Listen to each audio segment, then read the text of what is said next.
Hi and Assalamualaikum to our podcast. My name is Muhammad Adam Haris. I will be your host for today.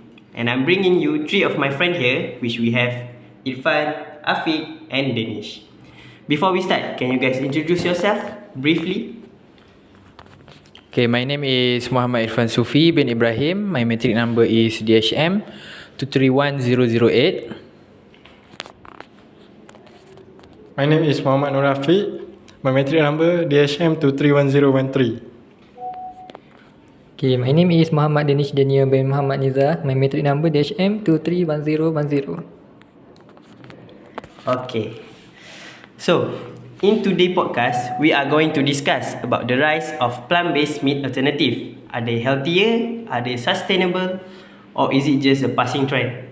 So, we start with first segment, health, environmental and food tech perspective. So, Irfan, let's start with you. From a health perspective, why are people switching to plant-based meats? Okay, in my opinion, I think they often look for foods that are low in saturated fat and do not contain cholesterol, which can help to reduce the risk of the heart disease. Plant-based option also can support better weight management, reduce your chance of getting diabetes and certain cancer, and avoid hormones and antibiotics commonly found in animal meat. In addition, there is less risk of foodborne illness. Pay attention to the labels. Some brands are healthier than others. Choosing plant-based can be smart move for our bodies and the planet. Okay, thank you, Irfan. So, Danish, what about the environmental side for this plant-based product? Is it more beneficial or not? Okay, for me, yes. Plant-based products are generally more environmentally beneficial than animal-based meats. They require less land, water, and energy to produce and generate significantly lower greenhouse gas emissions. By reducing reliance on livestock farming, which is a major contributor to deforestation, methane emission, and water pollution. Plant-based products offer a more sustainable alternative for feeding a growing global population. This for me. Okay, thank you, Danish. As we all know that majority of people are used to eat meat all the time. So, Afiq, how has food tech helped make this plant-based product shift possible? Is it hard to make this happen? Yeah, that's a really good question. One of the biggest challenges was replicating the taste, texture, and even the sizzle of the real meat. That's where the food tech came in. So, scientists and food engineers start using advanced techniques like extrusion. So, what is extrusion? Extrusion is the process of forming something by forcing or pushing it out, especially through small opening like minced meat. Was it hard? Yes, absolutely. Changing habits, scaling up production, and convincing meat lovers to try something new, that's no small task. But with all the innovation happening, it's getting easier for people to make the switch without feeling like they're missing out, and that's the real win. Okay, thank you, Afiq. So, now we move to the next segment, which is have been questioned a lot about what is in this plant-based product. Is it truly healthy or is it just a gimmick to attract consumer to buy? So, Irfan, I would like to ask you for your opinion about this. Okay, in my opinion, you guys might be wondering what's really in plant-based meat, if it's actually healthy or just clever marketing trick. The truth is, many plant-based meats are made from things like pea or soy, protein, coconut oil, and natural flavors to mimic the taste and texture of real meat. They usually have no cholesterol and fewer harmful fats, which is a plus, but they can also be highly processed and high in sodium, so they are not exactly a health food. think of them as a better alternative to red or processed meat, not a perfect option. If you are aiming for healthiest choice, whole plant foods like beans, lentils and tofu are still your best bet. Thank you for your opinion, Ifan. So, Danish, what is your opinion about this? Okay, this is a great question. For me, while a plant-based often suggests a healthier choice, not all such products are created equal. Some use whole, natural ingredients like legumes, vegetable, and grain, offering a real health benefits. Others are highly processed with additive, preservative, and high level of sodium or saturated fats, which can make them less healthy. So, it depends on the product. Always check the ingredient list and nutrition label. Plant-based doesn't always mean healthy. It should still be balanced, minimally processed, and nutritionally sound. So, Afiq, how about you? Okay, that's really such an important question, honestly. So, as Danny said, not all plant-based products are created equal.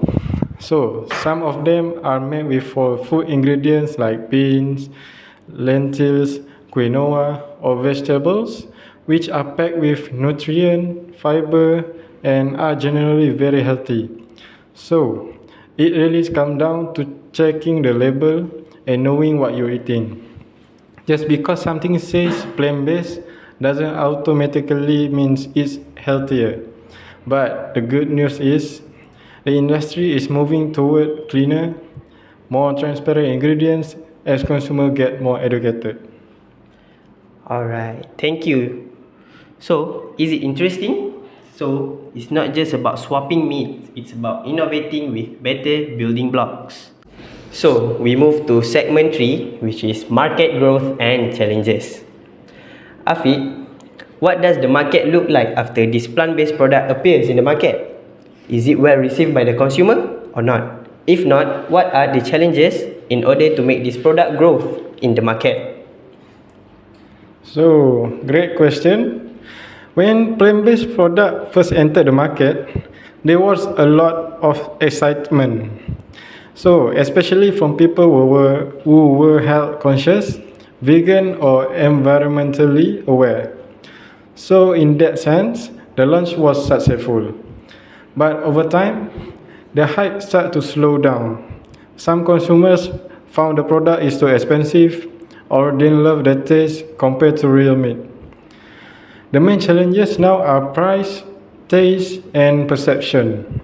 So, if companies can make plant-based foods more affordable, more delicious, and more transparent with what's inside, we would like to see more people making the switch. Education and awareness also play a big role in building trust and growing this market. Alright, thank you Afiq.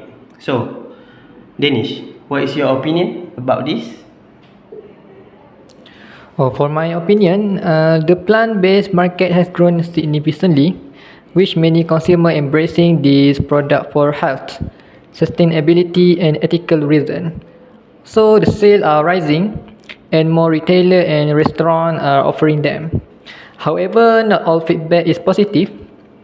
Some consumers are skeptical due to taste, price, or how the product are processed.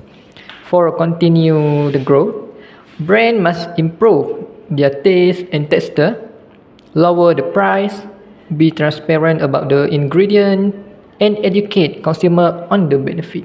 That's all from me. Thank you, Danish. So, Ifan, how about you? Do you have another opinion?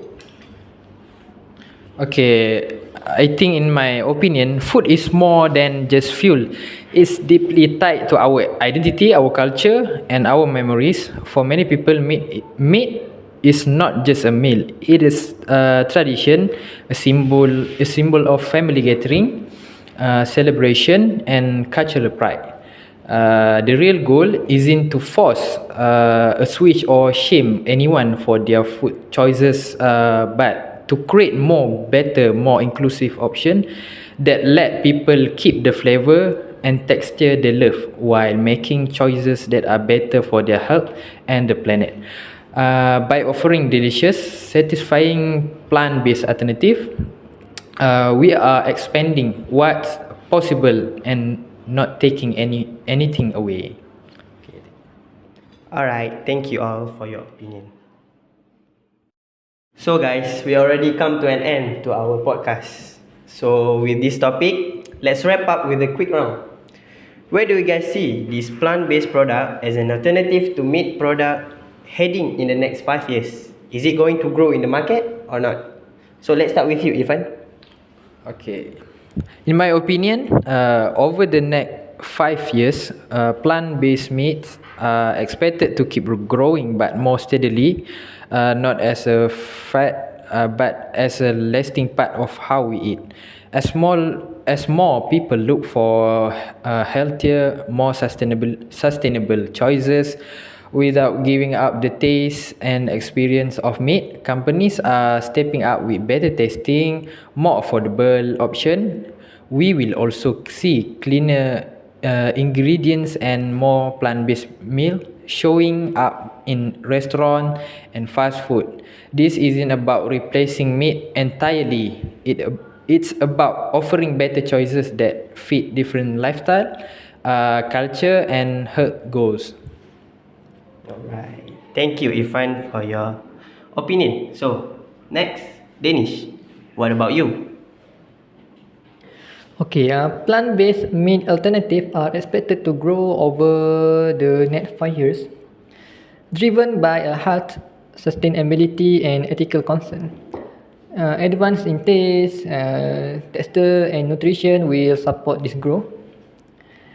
But challenge like high price and consumer skepticism may slow it down. With continued innovation and education, the market has strong long-term potential. Though it likely won't fully replace traditional meat. Okay, so for the last one, Afiq, what about your opinion? So, in my opinion, I think it will be more steady and focus on improvement. We will see more variety, better taste, and cleaner labels. Plus, as production skills and tech gets better, price will go down, and that's the key to getting more people on board.